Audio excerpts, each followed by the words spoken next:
Halo teman-teman, selamat datang di kelas JavaScript, di mana di sini kita akan bahas tentang JavaScript Modules. Sebelum kita mulai ke materi, kita akan kenalan dulu ya. Jadi nama saya adalah Eko Kurniawan Kanedi. Saat ini saya kerja sebagai Technical Architect di salah satu e-commerce terbesar di Indonesia. Saya sendiri sudah kerja lebih dari 10 tahun, dan biasanya di sela-sela kesibukan saya bekerja, saya biasanya menyempatkan diri berbagi konten soal programming di website Programmer Zaman Now atau di YouTube channel Programmer Zaman Now. Kalau teman-teman ingin diskusi secara langsung dengan saya, teman-teman bisa kontak saya lewat Telegram ya. Saya sering aktif di sana. Atau jangan lupa juga follow sosial medianya Programmer Zaman Now, ada di Facebook, Instagram, YouTube, dan juga ada di Telegram channel. Kalau teman-teman dari perusahaan teman-teman misalnya butuh konsultasi, entah itu mengadakan training, pelatihan, atau konsultasi, teman-teman bisa kontak lewat email pribadi saya.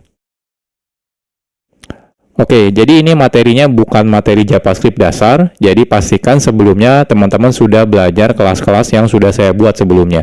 Yang pertama, teman-teman harus sudah belajar dulu tentang HTTP, ya. Lalu teman-teman juga sudah belajar tentang JavaScript dasar, JavaScript Object Oriented Programming, dan yang terakhir adalah JavaScript Standard Library. Nah, ini semua sudah saya buat kelasnya, jadi pastikan teman-teman sudah tonton ya kelasnya dan pelajari kelas-kelas sebelumnya ini. Kalau teman-teman sudah selesai menyelesaikan semua kelas ini, oke. Next-nya kita akan belajar tentang JavaScript Modules. Nah, ini agendanya lumayan banyak. Nanti kita akan berkenalan dengan JavaScript modul itu apa. Nanti kita akan coba menggunakan live server. Lalu kita akan bandingkan perbedaan tanpa menggunakan modul dengan menggunakan modul, perbedaannya apa. Lalu kita akan belajar yang namanya export dan juga import, lalu alias, dan lain-lain. Banyak sekali yang akan kita bahas di materi ini. Oke, nggak usah berlama-lama ya intronya, kita akan langsung masuk ke materi.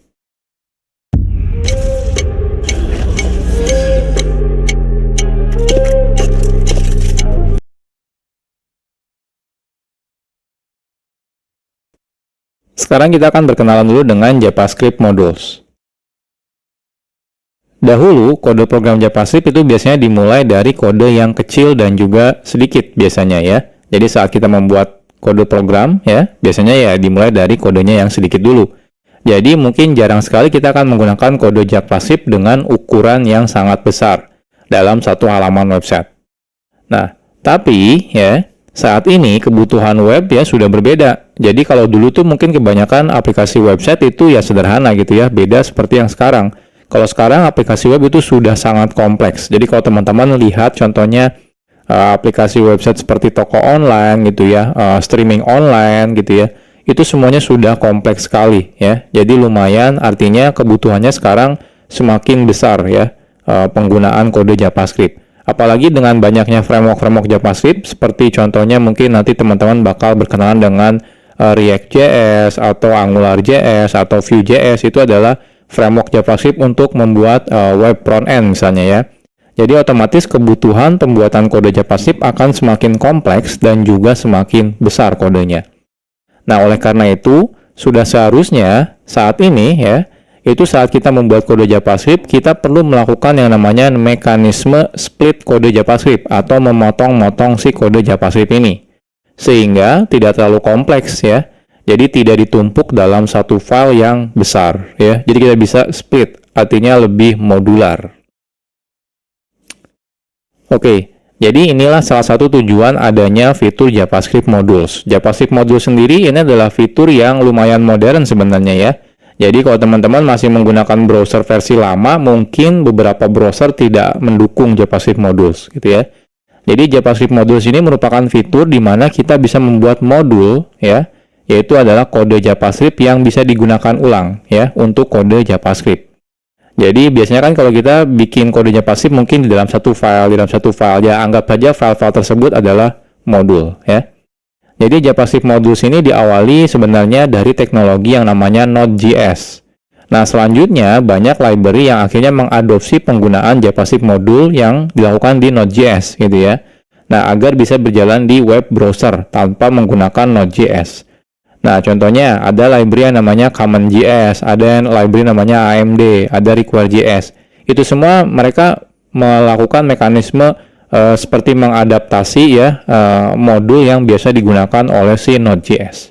Nah, tapi sekarang itu tidak perlu lagi nih kita menggunakan library CommonJS, AMD, Require.js. Kenapa? Karena browser-browser modern sekarang sudah mendukung yang namanya JavaScript modules gitu ya.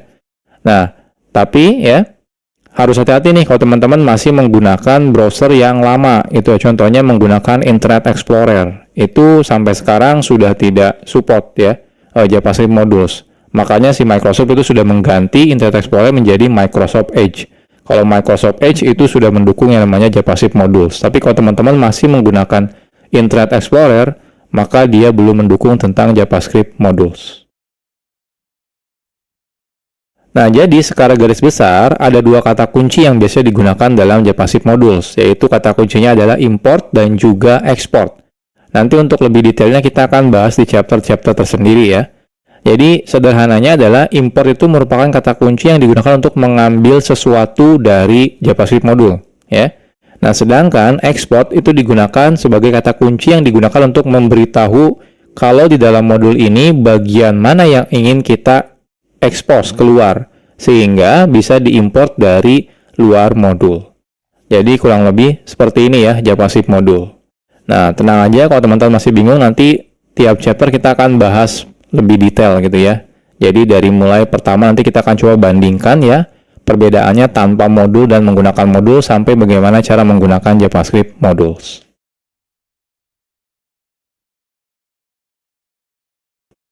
Oke, sekarang kita akan membuat projectnya terlebih dahulu ya. Sederhana aja, kita akan buat folder kosong namanya adalah belajar JavaScript modules. Oke, saya akan masuk ya. Teman-teman silakan buat folder. Saya akan menggunakan perintah terminal ya. Teman-teman kalau mau menggunakan UI juga boleh, silakan. Intinya kita buat folder. Saya akan masuk ke tempat saya biasa development. Lalu saya akan make directory namanya belajar JavaScript modules ya. Lalu kita akan masuk. Nah, silakan teman-teman buka foldernya, bisa menggunakan JetBrains WebStorm atau menggunakan Visual Studio Code. Saya akan buka menggunakan dua-duanya ya, WebStorm dan juga Visual Studio Code. It's 9:15. How am I already underwater? I'm in the same boat. I'm in an actual boat. I thought Grammarly just... Oke, ini Visual Studio Code dan ini adalah WebStorm. Ya. Jadi sekarang kita sudah selesai ya.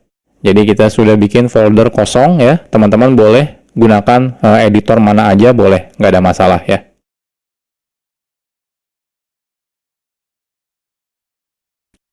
Oke, sekarang kita akan bahas tentang live server. Saat kita menggunakan fitur yang namanya JavaScript module, itu sangat disarankan teman-teman menjalankan kode JavaScript-nya di dalam web server. Jadi artinya tidak langsung dari file teman-teman buka menggunakan web browser. Jangan ya.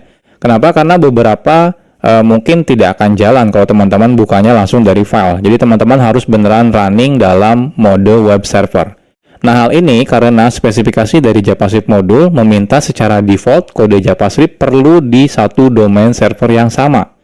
Jadi kalau teman-teman misalnya membuka file HTML-nya menggunakan URL file // di depannya gitu ya, maka dikhawatirkan akan terjadi error yang namanya CORS atau singkatan dari Cross Origin Resource Sharing gitu ya. Jadi pastikan teman-teman nanti menggunakan web server. Nah, di sini kita akan coba menggunakan web server ya. Dan tapi web servernya itu sangat gampang digunakannya gitu ya. Jadi teman-teman tidak perlu menginstal aplikasi tambahan seperti misalnya Nginx atau misalnya Apache HTTPD, itu nggak perlu gitu ya. Sudah ada plugin bawaan dari Visual Studio Code atau juga JetBrains ya. Itu sudah ada. Jadi teman-teman tidak perlu menginstal secara manual. Oke, kita mulai dari yang pertama. Jadi yang pertama itu kalau teman-teman menggunakan Visual Studio Code ya, teman-teman bisa install plugin namanya adalah Live Server. Jadi plugin ini nanti bisa digunakan untuk menjalankan local web server ya. Jadi lebih gampang nih kalau teman-teman menggunakan plugin ini ya. Jadi plugin live server ini bisa digunakan untuk menjalankan local web server sehingga saat teman-teman nanti mengakses kode JavaScript-nya, kita bisa menggunakan domain localhost ya. Atau misalnya 127.0.0.1. Oke, jadi ini pluginnya. Kalau teman-teman lihat di sini, silakan diinstal ya. Jadi kalau di Visual Studio Code-nya, teman-teman masuk ke bagian extension, cari langsung Live Server. Nah, di sini Live Server ya, kebetulan saya sudah menginstalnya. Kalau teman-teman sudah install, di pojok kanan bawah ini ada tombol Go Live. Ketika teman-teman klik Go Live, nanti dia akan merunningkan local web server ya terhadap folder yang sekarang kita buka. Ya, kebetulan di sini foldernya masih kosong ya. Nah, selanjutnya kalau teman-teman misalnya menggunakan JetBrains ya, JetBrains IDE itu tidak perlu menginstal apa-apa lagi. Di dalam JetBrains IDE seperti IntelliJ IDEA, WebStorm gitu ya, PHP Storm, Golang itu ya, itu semuanya sudah ada local web server. Jadi teman-teman tidak perlu menginstal plugin tambahan.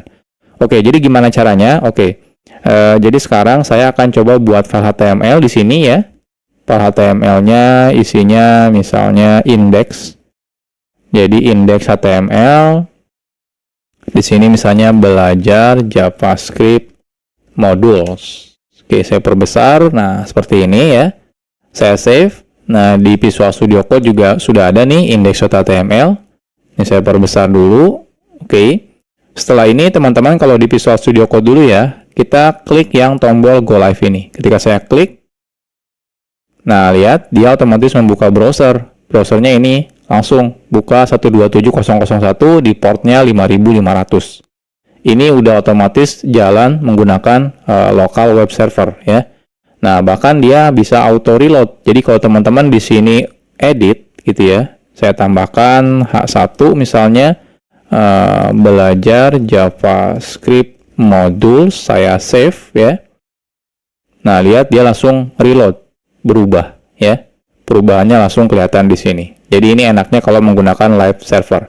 Nah, kalau teman-teman menggunakan WebStorm, itu ketika teman-teman buka file HTML, nah di pojok kanan atas di sini ada tombol untuk menjalankan dalam mode live server. Jadi cukup klik misalnya Google Chrome ya.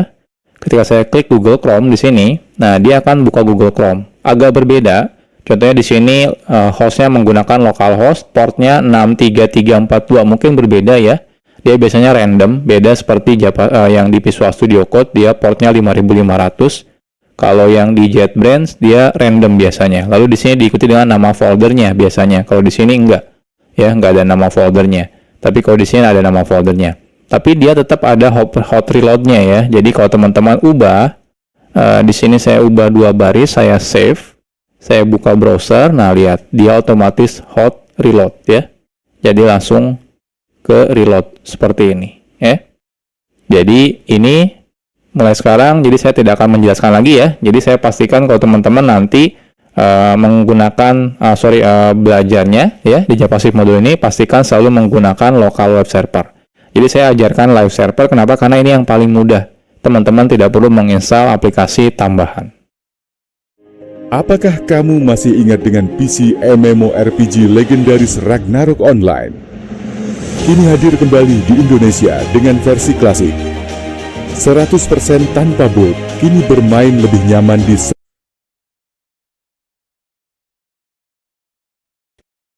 Sekarang kita akan coba dulu ya tanpa menggunakan JavaScript modul. Sebelum kita membahas tentang JavaScript modul, sekarang kita akan coba dulu ya membuat kode program JavaScript tapi tidak menggunakan JavaScript modul. Nah, saat kita membuat file JavaScript, lalu kita load file JavaScript tersebut ya, menggunakan HTML contohnya, secara default kode JavaScript tersebut bisa langsung diakses.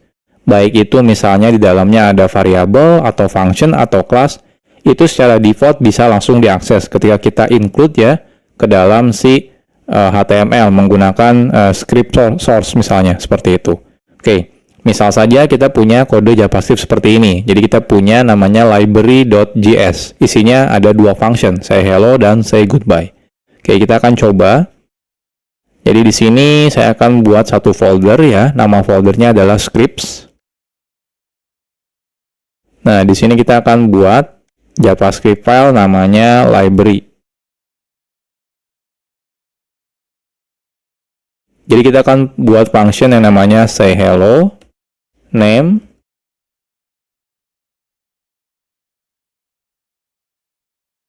hello name ya, dan juga say goodbye. isinya goodbye name seperti ini ya. Nah, selanjutnya kita akan coba load si library ini ya. Jadi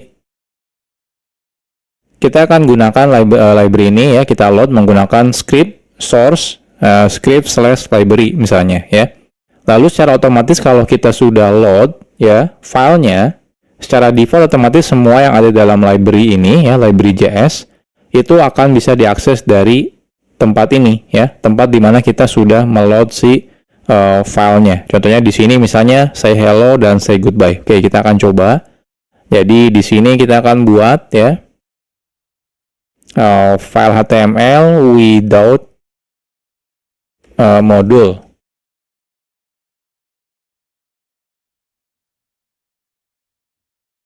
Oke, jadi di sini kita buat dulu script, source-nya kita ambil scripts/library.js ya. Lalu di sini kita say hello, misalnya echo, say goodbye, echo, seperti ini ya. Nah, kita lihat apa yang terjadi. Inspect. Nah, hasilnya di konsol kelihatan nih. Saya perbesar dulu. Nah, lihat ya. Ada hello echo dan goodbye echo. Artinya apa? Artinya secara default saat kita load ya sebuah sebuah file JavaScript itu otomatis bisa langsung digunakan apapun yang ada di dalam kode JavaScript ini. Entah itu function di sini, teman-teman bikin variabel contohnya misalnya ya. Bikin variabel name sama dengan contohnya echo seperti ini ya. Lalu di sini kita akan coba console.info name seperti ini. Nah, lihat di sini keluar ya echo ya. Artinya apa? Artinya name ini bisa walaupun di sini tidak ada variabel name, tapi karena dia ada di library.js, jadi otomatis dia bisa digunakan. Ini behavior default ya kalau kita meload file JavaScript.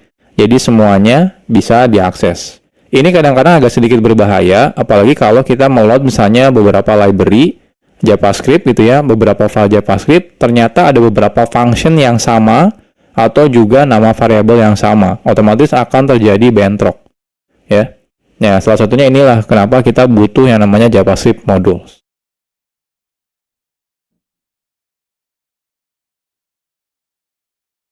Oke, jadi kalau nanti teman-teman menggunakan modul ya, jadi kalau teman-teman menggunakan modul ya, jikalau kita menggunakan modul, kita bisa secara selektif namanya. Jadi milih-milih gitu ya. Jadi bagian kode mana yang akan diekspos keluar. Kalau tadi tanpa menggunakan modul, teman-teman langsung include menggunakan source JavaScript biasa, itu semuanya yang ada di dalam file JavaScript tersebut otomatis diekspos gitu ya. Nah, ini agak sedikit berbahaya. Tapi kalau nanti teman-teman menggunakan modul, teman-teman bisa pilih bagian mana, function mana, variabel mana, kelas mana yang ingin diekspos keluar. Karena mungkin beberapa variabel tidak mau diekspos keluar misalnya, seperti itu ya. Nah, secara default, kode yang kita buat menggunakan JavaScript modul tidak bisa digunakan dari luar file atau dari luar modul, kecuali memang kita meminta untuk mengeksposnya keluar. Jadi kalau yang JavaScript biasa itu ya, by default semuanya diekspos. Nah, kebalikannya dengan JavaScript modul. Kalau JavaScript modul, semuanya justru tidak diekspos. Jadi ketika kita pengen mengekspos, justru kita harus menyebutkan mana yang ingin diekspos keluar.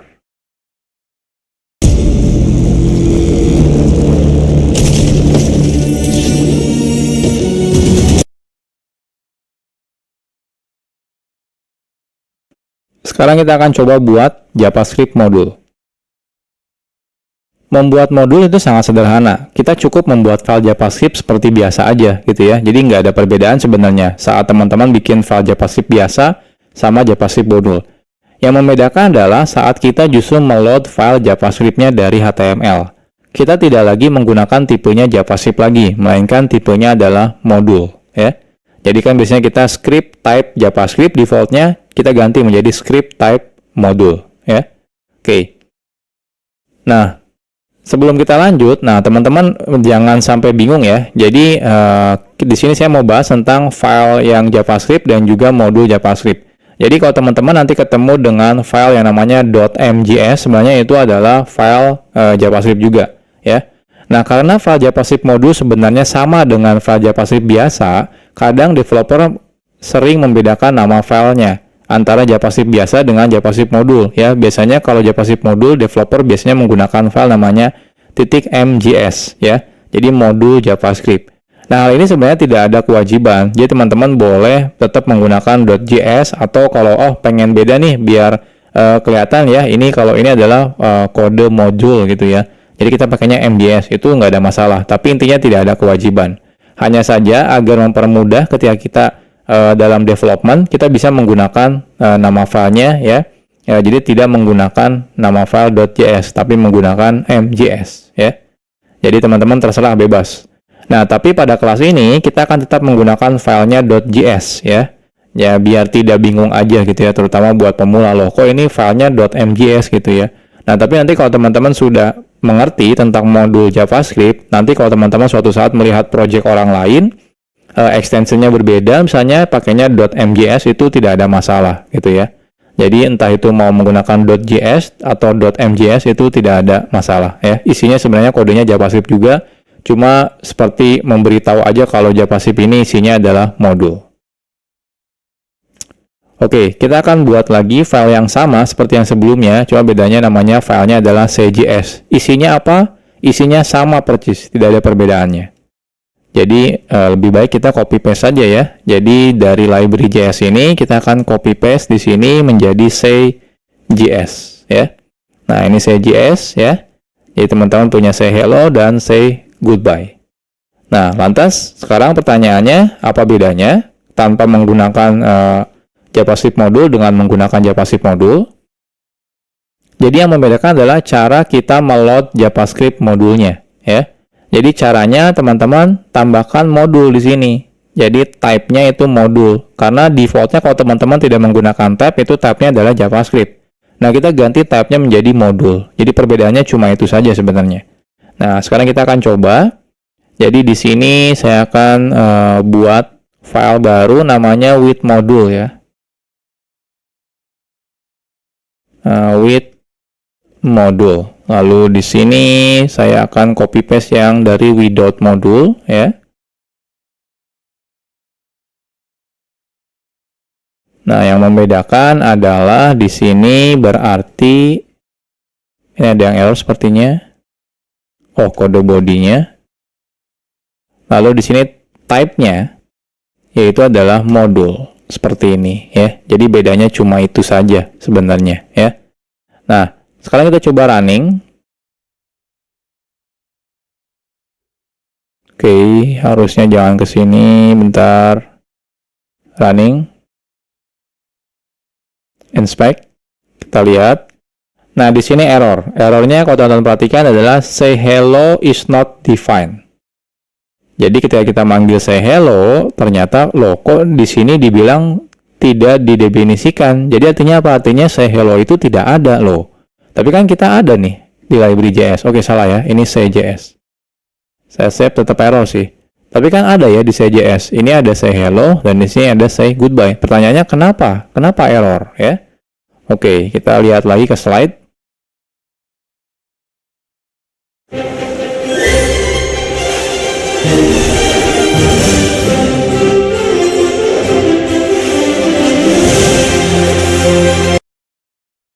Ya, nanti teman-teman pasti bakal mengalami seperti ini ya. Jadi hasilnya adalah JavaScript modulnya pasti error nih ketika teman-teman manggil say hello. Pertanyaannya kenapa bisa error? Jadi secara default di awal-awal tadi sudah saya jelaskan sebenarnya. Saat kita menggunakan fitur JavaScript modul, semua kode yang ada dalam JavaScript modul, entah itu function, variabel, kelas, dan yang lain-lain tidak diekspos keluar modul tersebut. Artinya tidak bisa digunakan dari luar modul. Jadi cuma bisa di dalam file itu saja atau modul itu saja. Nah, kalau kita ingin mengakses folder tersebut ya, jadi teman-teman misalnya, oh saya pengen deh yang function say hello sama say goodbye pengen diekspos keluar. Nah, kita harus memberitahunya secara eksplisit. Jadi caranya adalah menggunakan kata kunci export yang akan kita bahas di chapter selanjutnya.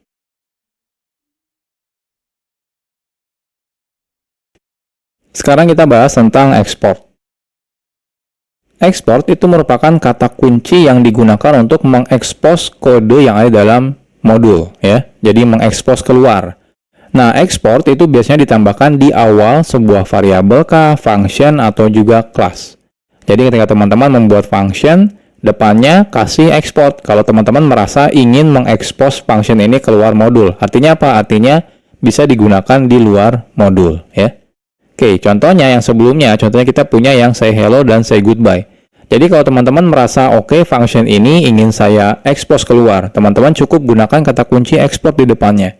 Jadi export function, nama functionnya. Jadi seperti biasa, coba bedanya tambahkan export. Nah, defaultnya kalau teman-teman tidak tambahkan export, maka dia tidak diekspos keluar, ya. Makanya di awal tadi kita ketika manggil say hello itu error. Kenapa? Ya karena tidak diekspos keluar. Oke, sekarang kita akan coba expose ya. Jadi yang say hello-nya ini kita akan coba tambahkan export, ya. Lalu say goodbye-nya kita tambahkan export juga. Artinya yang say hello dan say goodbye sudah diekspor, ya. Jadi sudah diekspos keluar. Nah, di sini harapannya adalah say hello dan say goodbye-nya itu jalan. Nah, kita coba refresh. Oke, ternyata masih tetap error nih. Say hello-nya tetap is not defined. Nah, kenapa ini? Padahal kita sudah export ya. Harusnya kalau error ya harusnya di sini yang error karena name-nya belum didefinisikan. Tapi say hello dan say goodbye harusnya sudah diekspor ya. Ini kan sudah diekspor, ini sudah diekspor. Cuma kalau ini tidak diekspor. Oke, kenapa ini bermasalah? Masih tetap bermasalah. Kita akan bahas di chapter selanjutnya.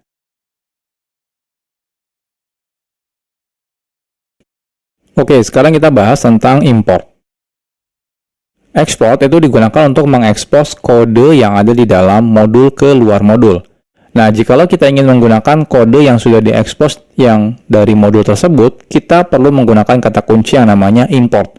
Makanya yang sebelumnya tetap error, kenapa? Karena kita belum melakukan import, ya. Jadi wajib melakukan import terlebih dahulu. Nah, cara menggunakan kata kunci import ini sederhana. Caranya seperti berikut. Jadi cukup gunakan kata kunci import. Kalau cuma satu, teman-teman bisa langsung sebutkan nama yang akan diimportnya, misalnya nama functionnya, nama variabelnya, atau nama kelasnya. Kalau lebih dari satu, teman-teman bisa gunakan kurung kurawal. Kurung kurawal yang pertama apa, yang kedua apa, yang ketiga apa, dan seterusnya, ya. Gunakan koma pemisahnya. Lalu kurung kurawal tutup, from, lalu di sini silakan sebutkan nama filenya, ya, nama file modulnya dari mana. Nah, modul hanya bisa digunakan di modul lain. Artinya apa? Artinya, yang sebelumnya kan ketika kita bikin script itu defaultnya dia tipenya adalah JavaScript. Jadi teman-teman harus ganti ketika teman-teman menggunakan script, tipenya harus dijadikan modul lagi, ya. Nah, saat menggunakan import, kita tidak perlu lagi menambahkan script modul sort satu persatu, ya. Karena sudah dihandle secara otomatis oleh si browser. Jadi ketika teman-teman menggunakan import, lalu lokasi file JS-nya, dia otomatis akan meload si file JavaScript modul tersebut. Jadi teman-teman tidak perlu menambahkan lagi tag script, habis itu type-nya modul, habis itu source-nya dari file modul yang mana, itu nggak perlu lagi gitu ya. Oke, jadi contohnya, jadi yang sebelumnya kenapa masih error? Yang pertama, tipenya teman-teman masih menggunakan default-nya yaitu JavaScript, jadi teman-teman harus ganti type-nya menjadi modul. Lalu di sini cara importnya adalah import ya, say hello, say goodbye, from. Nah ini titik itu berarti relatif ke file sekarang. Habis itu titik slash script, ada folder script, lalu slash say js ya. Oke, kita akan coba. Jadi di sini ini type-nya kan default-nya kalau teman-teman tidak definisikan type-nya JavaScript. Nah, kita ganti menjadi modul lagi, harus sama gitu ya. Nah, selanjutnya ini kalau saya save. Nah, lihat di sini masih tetap error. Kenapa? Karena say hello-nya belum kita import. Jadi teman-teman harus gunakan import ya. Lalu di sini say hello, say goodbye, lalu from. Nah, from-nya dari mana? From-nya harus menggunakan, nggak boleh langsung gini ya. Script say js. Nah, kalau seperti ini error ya. Errornya apa? Diberitahu kalau misalnya mau menggunakan modul itu harus relatif reference ya. Jadi seperti pakai slash atau titik slash ya, atau titik-titik slash seperti ini. Jadi kalau saya pengen dari file tempat file HTML saya lalu masuk ke dalam folder, jadi titik slash seperti ini ya. Ini saya save. Nah, lihat sukses ya. Nah, cuma info name-nya ini nggak keluar. Kenapa nggak keluar di sini? Karena tidak saya expose di sini ya. tidak saya expose di CJS-nya.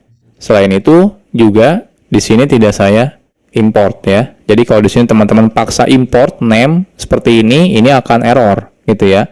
Jadi kita melakukan request name tapi ternyata dia tidak diekspor dari modulnya seperti ini ya. Nah, kecuali teman-teman ekspor nih name-nya.